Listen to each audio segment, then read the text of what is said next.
sometimes, here's the issue that we face sometimes, and you'll know this as a teacher, as a business owner, is that we want to fix problems.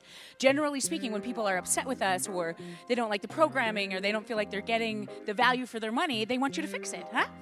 And we want to fix it, and we often miss the most, I think, important part that we more and more these days forget, is that people just want to feel seen. Because when you are acknowledged, you rise. And in the pressure of trying to fix stuff, make it right, oh my gosh, I'm sorry, let me do this. How about have you tried, have you tried, have you tried? And people start to say things like, yes, but we've already done that. No, you don't get it, you're not listening. I don't know if you've ever heard your partner say this.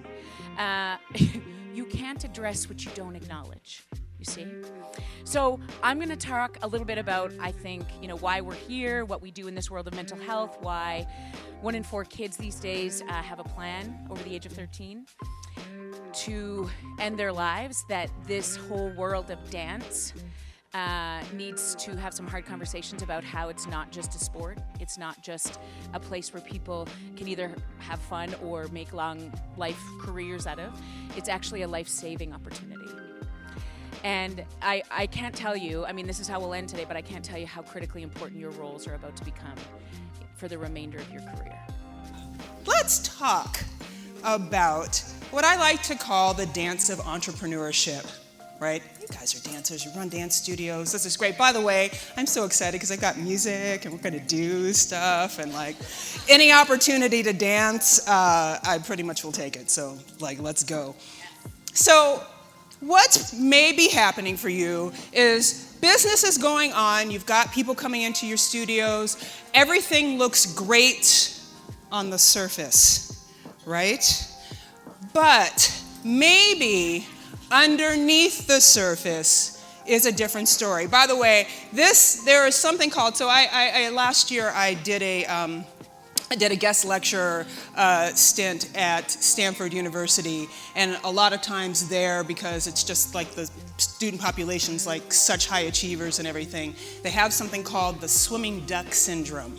And that's because when you see a duck, it looks great, right?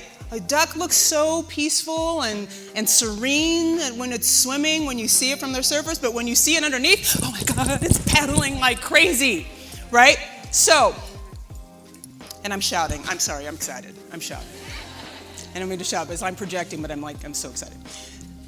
What happens with this swimming duck syndrome, with this, it looks great on the surface, but underneath may possibly be a different story, is that, and especially we know in the past 3 years, we have had a lot of this: volatility, uncertainty, complexity, and ambiguity, otherwise known in the military as VUCA. Do you remember where you were when you first heard the phrase, the Great Resignation?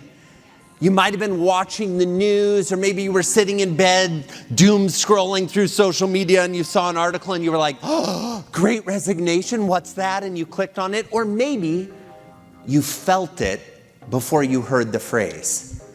You had some trusted employees, folks who had been with you for a while or who you counted on, suddenly say, I'm not going to be able to do this anymore. And they gave their notice and they left. That led the news cycle for many months. And then it was replaced by this phrase, quiet quitting.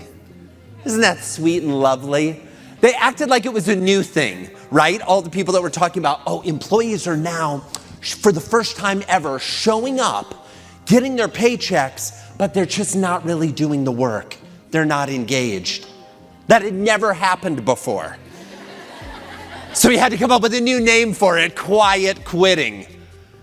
And then we're like, oh my gosh, what is the next thing? How are we going to navigate through dealing with our employees? For the last 20 years, I have spent all day, every day thinking about experiences.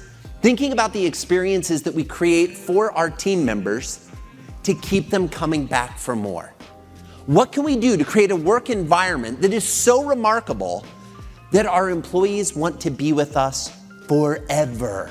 They don't want to leave to go to another studio or a change of career or something different. They are bought into our vision, our mission, what we're trying to do, and they play full out all day, every day. How many of you genuinely, when you were excited about something, you went to go share it with somebody else, and they genuinely didn't care about your good idea? How many of you that happens with your employees? How many of that happens with your management team? How many of you that happens with your spouse at home? And you're like, yeah, that's the one. Okay.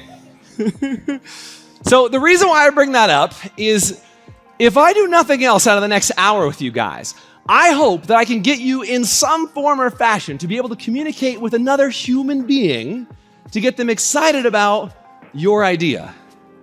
Would that be exciting? How many of you are just like, I just need a damn idea. I just need somebody.